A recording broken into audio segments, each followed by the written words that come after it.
5월 27일 목요일 가정에서 함께 드리는 새벽 예배 시작합니다. 다 함께 찬송가 455장 찬송 부르겠습니다.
사랑하는 하나님 아버지 감사합니다.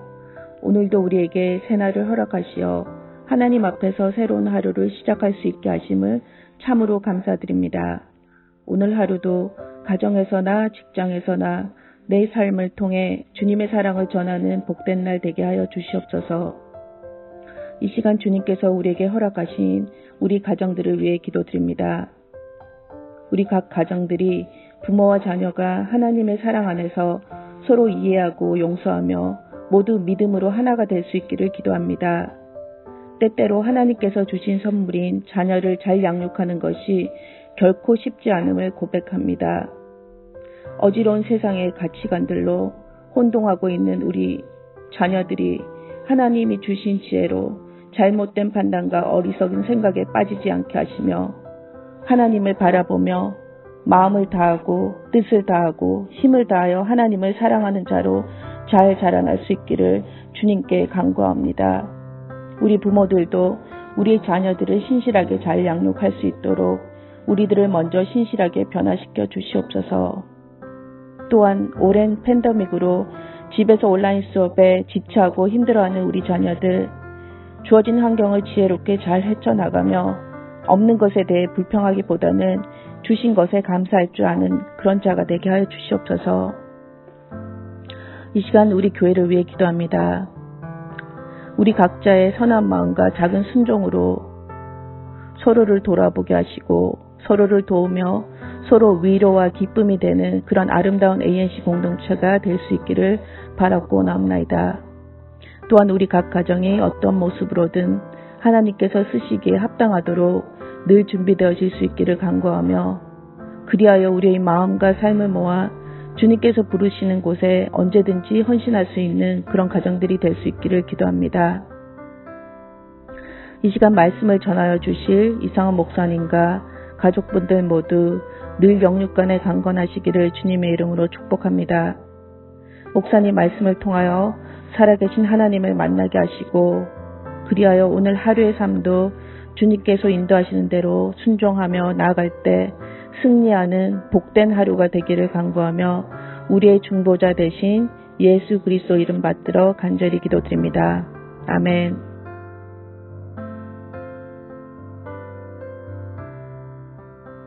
오늘 우리에게 주시는 하나님의 말씀은 출애굽기 22장 16절에서 31절까지 말씀입니다. 제가 읽어드리겠습니다. 사람이 약혼하지 아니한 처녀를 꿰어 동침하였으면 납폐금을 주고 아내로 삼을 것이요. 만일 처녀의 아버지가 딸을 그에게 주기를 거절하면 그는 처녀에게 납폐금으로 돈을 낼지니라. 너는 무당을 살려두지 말라. 진과 행음하는 자는 반드시 죽일지니라.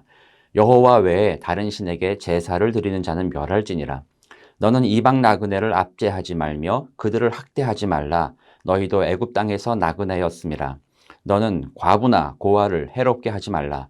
내가 만일 그들을 해롭게 함으로 그들이 내게 부르짖으면 내가 반드시 그 부르짖음을 들으리라. 나의 노가 맹렬함으로 내가 칼로 너희를 죽이리니 너희의 아내는 과부가 되고 너희 자녀는 고아가 되리라. 내가 만일 너와 함께한 내 백성 중에서 가난한 자에게 돈을 꾸어주면 너는 그에게 채권자같이 하지 말며 이자를 받지 말 것이며 내가 만일 이웃의 옷을 전당 잡거든 해가 지기 전에 그에게 돌려보내라. 그것이 유일한 옷이라. 그것이 그의 알몸을 가릴 옷인즉 그가 무엇을 입고 자겠느냐. 그가 내게 부르짖으면 내가 들으리니 나는 자비로운 자임이니라. 너는 재판장을 모독하지 말며 백성의 지도자를 저주하지 말지니라. 너는 내가 추수한 것과 내가 짜낸 집을 바치기를 더디하지 말며 내 처음 난 아들들을 내게 줄지며 내 소와 양도 그와 같이 하되 이래 동안 어미와 함께 있게 하다가 여드레 만에 내게 줄지니라. 너희는 내가 거룩한 사람이 될지니 들에서 짐승에게 찢긴 동물의 고기를 먹지 말고 그것을 개에게 던질지니라. 아멘. 네, 오늘 말씀은 저희 교회의 파송 선교사님이신 이상원 선교사님께서 말씀 전해주실 것입니다. 이상원 선교사님은 미시건 그랜드 래피즈에서 라티노 교회를 개척하셔서 지금 사역을 계속하고 계십니다. 오늘 주시는 말씀 가운데 큰 은혜 받으시기 바랍니다. 안녕하세요. 이상원 목사입니다. 저는 현재 미시간주에 있는 그랜드 래피즈라는 시에서 히스패닉 교회를 개척하면서 주님을 섬기고 있습니다. 오늘 우리에게 주어진 이 출애굽기 22장 16절에서 32절의 말씀은 도덕에 관한 법입니다. 그런데 하나님께서 우리에게 도덕적으로 좀 더 나은, 좀 더 정의로운 삶과 사회를 구축하기 위해서 하나님께서 이 말씀을 저희들에게 주신 것일까요? 우리가 이 말씀을 함께 상고하고 묵상하며 은혜 받기를 원하는데 이 말씀, 출애굽기 22장의 말씀을 들어가기 전에 먼저 마태복음 25장에 나오는 하나의 비유를 먼저 우리가 묵상함이 옳을 듯 합니다. 마태복음 25장 31절에서 46절에 주님께서 한 비유를 말씀하시는데, 주님께서 다시 오실 때 양은 오른편에 염소는 왼편에 두신다고 말씀을 했습니다. 오른편에 있는 자들을 보시며, 오른편에는 양떼들이겠죠. 이 양떼들을 보며 하시는 말씀이 이렇습니다. 내 아버지께 복을 받을 자여, 나와 창세로부터 너희를 위하여 예비된 나라를 상속받으라 라고 복을 내려주십니다. 그런데 이들이 복을 받는 이유를 이렇게 설명하십니다. 내가 줄일 때에 너희가 먹을 것을 주었고, 목마를 때에 마시게 하였고, 나그네 되었을 때에 영접하였고, 헐벗었을 때에 옷을 입혔고, 병들었을 때에 돌보았고, 옥에 갇혔을 때에 와서 보았다고 말씀하십니다. 그들이 복을 받는 이유를 주님께로 듣고 그들은 이렇게 반문하며 대답을 합니다. 우리가 언제 주님을 이렇게 섬겼습니까? 우리는 그렇게 한 적이 없습니다. 그때 주님께서 우리가 주님을 섬기는 방법, 눈에 보이지 않는 주님을 어떻게 섬길 수 있는가를 가르쳐 주십니다. 너희가 여기 형제 중에 지극히 작은 자 하나에게 한 것이 곧 내게 한 것이니라. 눈에 보이지 않는 주님을 섬기는 길은 종교적인 행사도 아니요, 큰 헌신도 아닙니다. 지극히 작은 자라는 주님의 표현은 우리 일상의 삶이 주님을 섬기는 장이라는 것입니다. 믿음의 눈을 들어서 우리의 옆을 바라보면 누군가는 우리의 도움을 필요로 합니다. 그런데 여기서 우리는 참 재미있는 사실을 하나 발견합니다. 주님의 오른편에 앉은 이들은 자신이 한 그 섬김을 인식하지 못하고 있었습니다. 그것은 그들의 섬김은 그들의 삶에 배어 있다는 것입니다. 의식적으로 그렇게 하려고 한 것이 아닙니다. 자연스러운 섬김, 그들의 삶을 이 자연스러운 섬김이 이끌어갔습니다. 주님은 우리의 삶 가운데 이러한 모습, 이러한 면을 발견하기를 원하시고 찾기를 원하십니다. 오늘의 본문은 우리를 향하신 도덕에 관한 하나님의 법입니다. 그 당시 사회적으로 취급을 받지 못했던 여성을 대할 때 하나님의 백성은 달라야 한다는 것입니다. 또 나그네를 대할 때, 그리고 고아와 과부를 대할 때 하나님의 백성의 자세는 반드시 달라야 한다는 말씀입니다. 그래서 31절에 너희는 내게 거룩한 사람이 될지라고 강조하십니다. 거룩의 기본적인 의미는 다름입니다. 우리는 달라야 합니다. 그런데 하나님께서 우리에게 도덕적인 법을 주시면서 그것을 지키게 함으로 하나님의 백성의 삶, 믿음의 공동체를 좀 더 살기 좋은 삶과 좀 더 정의로운 사회를 구축하는 것이 하나님의 뜻이겠습니까? 그렇게 함으로 우리 사회가 좀 더 정의로운 사회로 되어가는 길이 하나님께서 우리를 향하신 뜻이겠습니까? 물론 넓은 의미로 정의로운 사회 구현은 그리스도인의 책임 가운데 하나일 것입니다. 버릴 수 없는 책임일 것입니다. 그러나 하나님께서는 그보다 더 깊고 더 높은 의도로 우리에게 이 도덕에 관한 법을 주신 것입니다. 하나님의 의도는 오늘 본문 말씀 중간에 있는 말씀에 새겨져 있습니다. 18절에서 20절에 너희는 우상을 살려두지 말라. 잘못된 예배를 말하고 있습니다. 짐승과 행음하는 자는 반드시 죽일지니라. 여기서의 짐승은 예배의 대상을 말합니다. 또다시 잘못된 예배를 말씀하고 계십니다. 여호와 외에 다른 신에게 제사를 드리는 자는 멸할지니라. 여기서의 제사는 우리의 예배라고 말씀을 하고 있는 것입니다. 예배. 여러분에게 예배는 무엇을 의미합니까? 하나님께서 원하시는 예배란 행사가 아니고 하나님의 성품에 참여하는 것을 말하고 있다는 것입니다. 하나님의 성품에 나의 삶을 들여서 하나님처럼 거룩한 삶을 살기 시작하는 것. 그것이 예배의 참 의도라 할 것입니다. 그래서 나의 삶 가운데 하나님의 성품이 자연적으로 드러나는, 의도하지 않더라도 나의 삶 가운데 하나님의 거룩이 보이기 시작하는 것.